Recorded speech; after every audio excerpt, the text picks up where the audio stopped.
So now the Ukrainian president, target number one in his words. He's reportedly dodged 3 assassination attempts since Russia invaded last week. Times of London reports a Russian-backed mercenary force is on the ground in the hunt for him, and Dan Hoffman knows all about this. Former CIA chief of station, Fox News contributor. Dan, welcome to our coverage, and thank you for being here today. Let's talk about a couple different groups. This is the Wagner Group. What do you know about them based on what they have done in the past? Let's start there.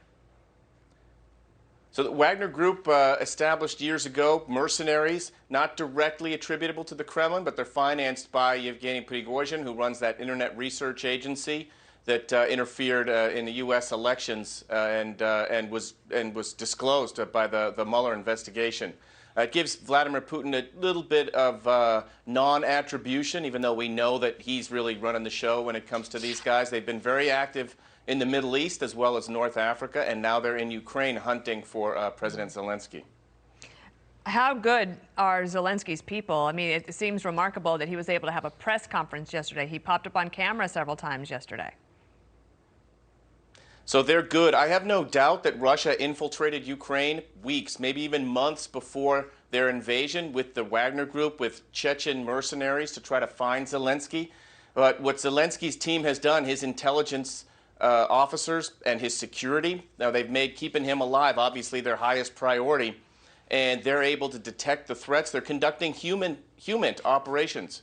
Sources are telling them where the threats are, and they're preempting those threats before they materialize. Okay. And I can't highlight enough why Zelenskyy is a target for Vladimir Putin. He wants to decapitate the government, install Russia's own puppet.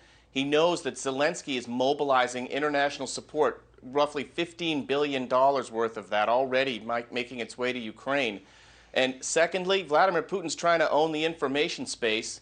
Truth, as we know, is the first casualty of war. Zelensky's out there on social media calling it as it is, while Vladimir Putin is trying to lie his way out of all the atrocities that his army is committing in Ukraine. Okay, based on that, he is target number one. You just mentioned the intelligence coming in. This Russia Federal Security Service, that's their leading intelligence group, right? There's reporting that the Ukrainians are getting information from people inside this service. Well, that would obviously be Russians. Is this common? I would guess not under Putin's rule. What do you make of that, Dan? Yeah, so that's the FSB, and let's remember, Vladimir Putin was the director of the FSB before he became prime minister. That's their ruthless security service responsible for repression of Russian citizens at home and then work in former Soviet states like Ukraine. I looked at that reporting. It was from Ukraine, so I'm thinking there's a little bit of influence as well as inform at play there. The Ukrainians know Vladimir Putin ran the FSB, that the director of the FSB, Bortnikov, is Vladimir Putin's key advisor, arguably the most important one, along with the former director of FSB, Bortnikov, who's now his national security advisor. I think that might have been a little information op from the Ukrainians at Vladimir Putin that, hey, your guys, they're not so reliable. Now, whether that's true or not true, that's another matter. My guess is, though, that the Ukrainians had other ways of collecting that intelligence. Dan, Putin is cracking down on his own people in Russia as they start to see their economy implode, and many of them are not on board. Thousands have been arrested for even just protesting this war. Senator Graham tweets this: is there a Brutus in Russia? Is there a more successful Colonel Stauffenberg in the Russian military? The only way this ends is for somebody in Russia to take this guy out. You would be doing your country and the world a great service. What do you think of that? Yeah, I'll be honest here. If Senator Graham were here, I'd tell him I wish he hadn't said that, because Vladimir Putin is going to use that against us and say that the spies are out searching to hunt him down now, and that could be an excuse for Vladimir Putin to further to repress his people.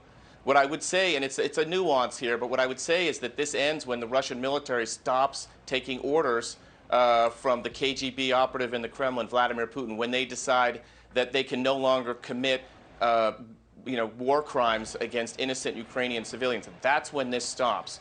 At least that's what I would argue. Wow. It's not beyond the realm of possibility that some insider in Moscow decides Vladimir Putin isn't up to the task, but that's kind of a separate topic. Dan, you're terrific information here. One last question. You heard the member of parliament with us a few moments ago saying that these Chechen mercenaries are holding, I guess we could say, the workers at the nuclear plant hostage in order to make sure the nuclear plant still operates. What do you know about the mercenaries out of Grozny and Chechnya? What do we need to understand about that group? So Vladimir Putin prosecuted a totally unjust war full of war crimes and atrocities against Chechnya. I can tell you, I've been to Grozny, and he leveled it, just like they leveled Aleppo. But he did what Russia has done throughout their history, is he made a deal with a local strongman, Kadyrov, who was the head of Chechnya.